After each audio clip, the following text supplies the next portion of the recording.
Welcome back to the Tip of the Ice-Burgh podcast, brought to you as always by InsideThePenguins.com.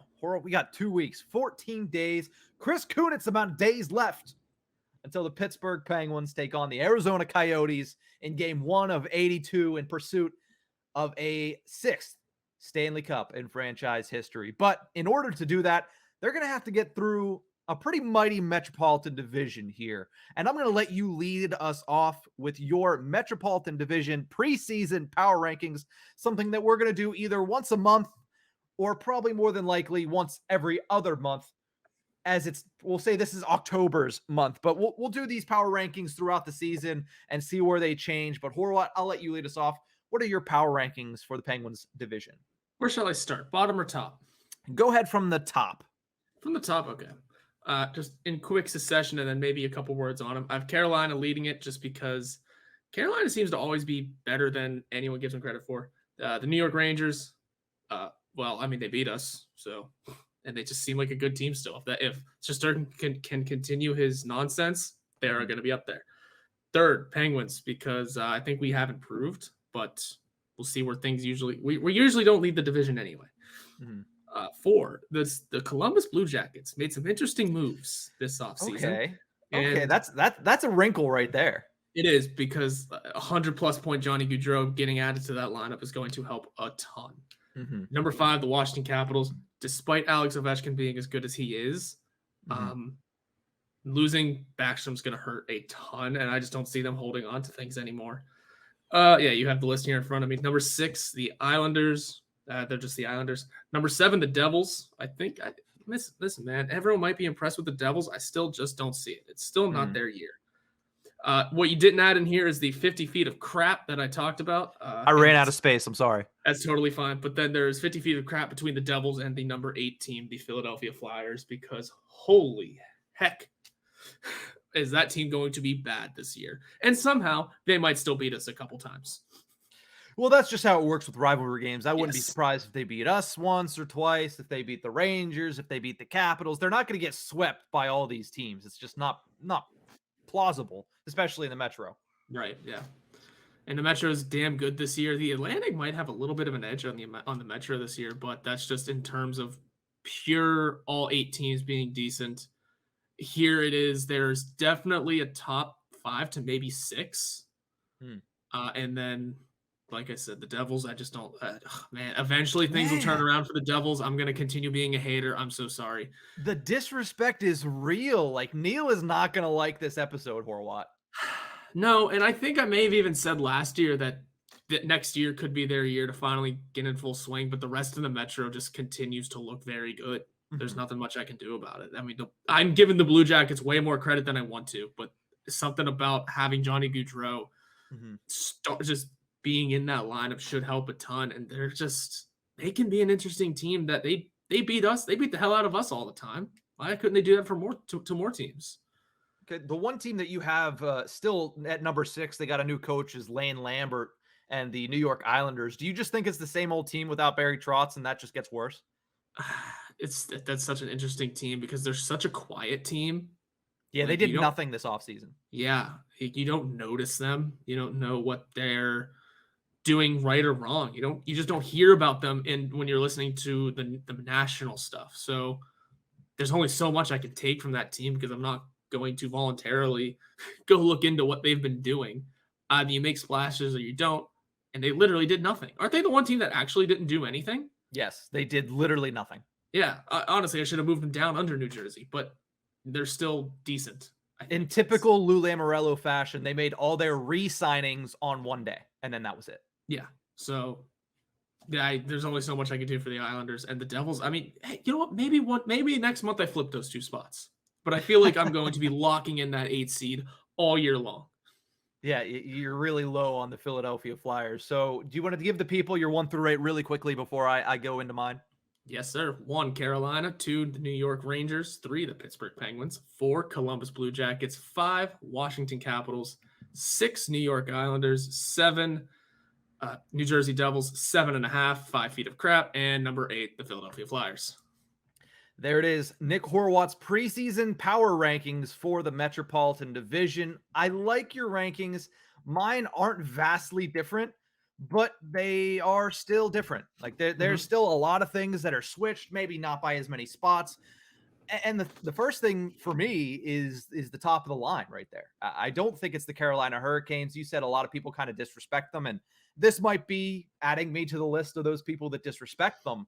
But I do think that you have to respect the team that went all the way to the Eastern Conference Finals last year and had the Tampa Bay Lightning, maybe not the whole way on the ropes, but they had them on their back foot after going up, what was it, 2-0 early in that series. So Yeah.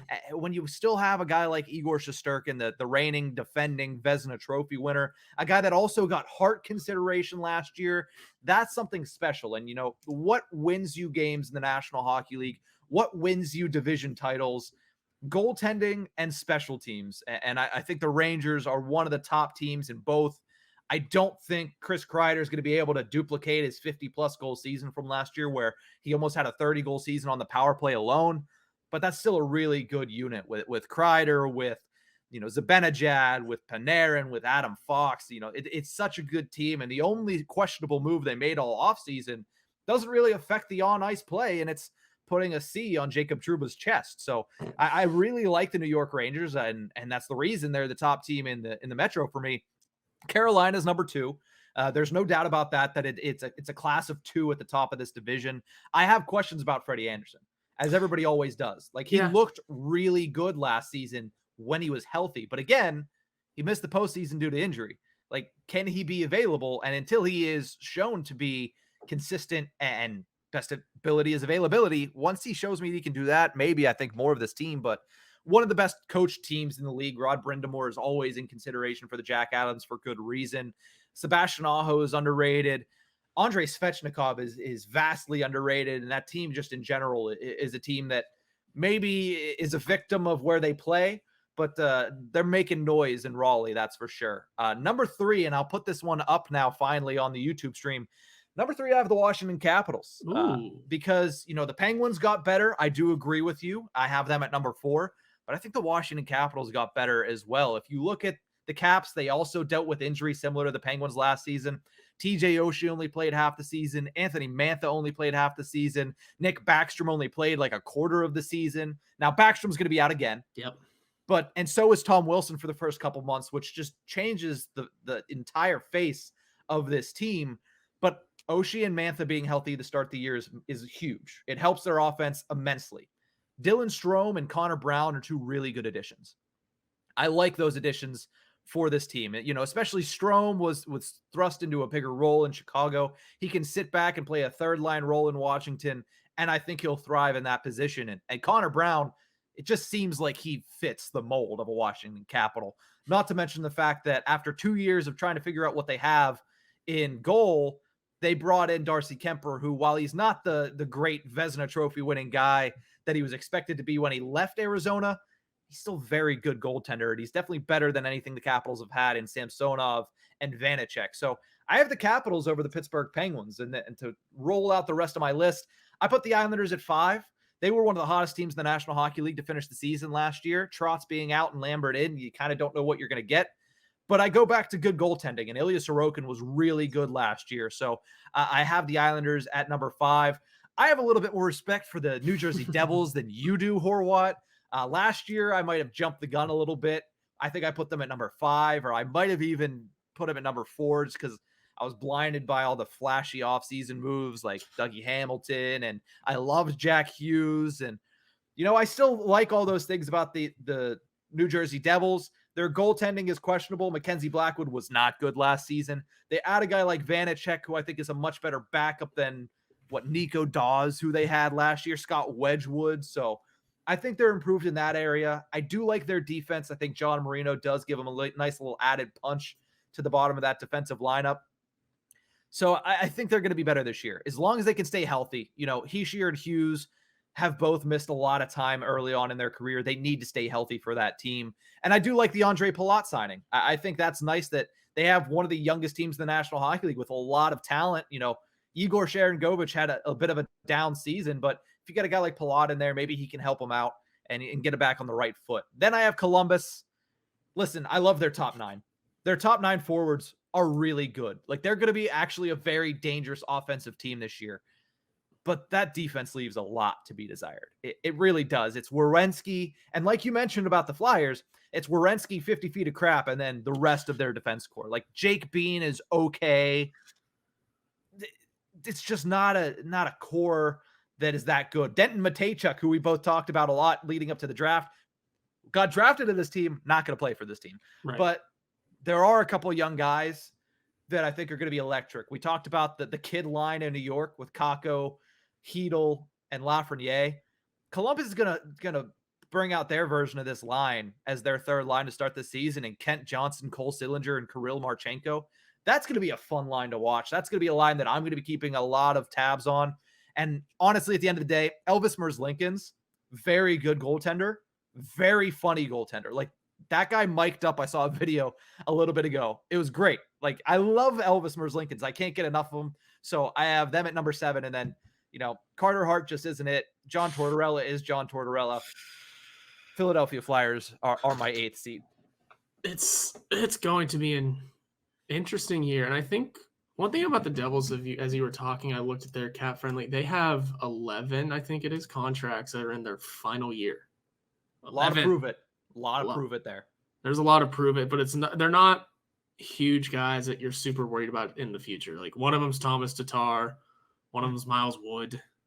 Eric Holla, he's got a lot to prove, I guess, for a couple more seasons. He only signed a 1-year deal, I'm pretty sure. I'm pretty sure he just signed this offseason. Signed that prove it deal, so there's not too much to really pull from for the Devils. I just don't see it happening. And a lot of disrespect to the Blue Jackets, I guess, for you. I think that defense, whereas you're right, it is Zach Werenski and then his band of merry men. Erica Branson's there making a ton of money. Well, you're making my point for me. I am, exactly. So we'll have to see. But they seem like a team that can absolutely outscore their problems if need be. Mm-hmm. Man, I think when it comes to the East as a whole, the Atlantic, it might be taking both wildcard spots because it's, like I said, not – when you look at the Atlantic, it's definitely 7 very decent teams and a bunch of teams in Buffalo. Well, I don't know. It's a bunch of teams that have a lot to prove. Mm-hmm. But I think I wouldn't be shocked to see the Atlantic take both wildcard spots and the Metro only getting in with 3. Only getting in with 3 teams in the playoffs. I don't think that happens yet. I think that change is coming, but I think 2 teams are not going to make the playoffs that you're probably thinking of could be playoff teams or could fight for the playoffs. Boston's not that good. Boston is not that good this year. They're not. They're not that team. I don't care that Bergeron's back for one more ride. I don't care that they brought Krejci out of retirement and flew him over the Atlantic. They're not that good, and they're not going to make the playoffs this year. And the Senators, I love what they did, but the Senators, it's not their time yet. No, I don't see the Senators doing it either. I don't see the Senators doing it either. I think if I was to glance at it right now and say who are the 5 teams making the playoffs out of the Atlantic, Toronto, Tampa, and Florida, I feel like are 3 locks. I mean, Boston, I would throw in there, and I don't know, maybe Detroit. It's a weird situation. To me, Detroit doesn't have the goaltending. Right. And they don't have the depth. If there's an injury, they're done. And we saw it last year. There was an injury. Tyler Bertuzzi couldn't play in Canada. When they missed one of their big 3 guys, they were done. Boston, I already talked about them. Yeah. But I would agree that Florida and Toronto and Tampa, they're all pretty much locks. But I also would be remiss if I didn't say that the Toronto Maple Leafs have taken a step back. The Florida Panthers certainly took a step back from being absolutely ridiculous last year. So, there's no way they can live up to that. And they gave a really big contract to a guy that definitely didn't deserve it yet in Spencer Knight. But same thing, goaltending. Look at Toronto. Is Matt Murray that guy? No. Is Ilya Samsonov that guy? Yikes. That's why did they get rid of Freddie Anderson? What is going on there? I understand that you needed to change every once in a while, but in net, that was they're a long way down Schitt's Creek. That's for sure. Yeah. I think anything is possible in that division though. And like someone might pop off, someone could fall apart. I think Montreal and Ottawa both have very improved seasons. Mhm.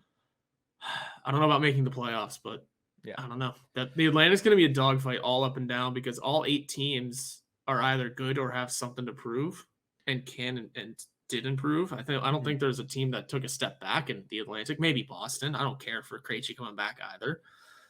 But I think that was a Hail Mary for them. it I is. think they saw what they had. They know they're holding on to hope. That's why they brought back, one more year of one guy, one more year of another guy. So, it's interesting where they're at. The last thing I will say, you mentioned the Columbus Blue Jackets, and I do like the Mhm. Blue Jackets. I do think that, I mentioned their third line is going to be great.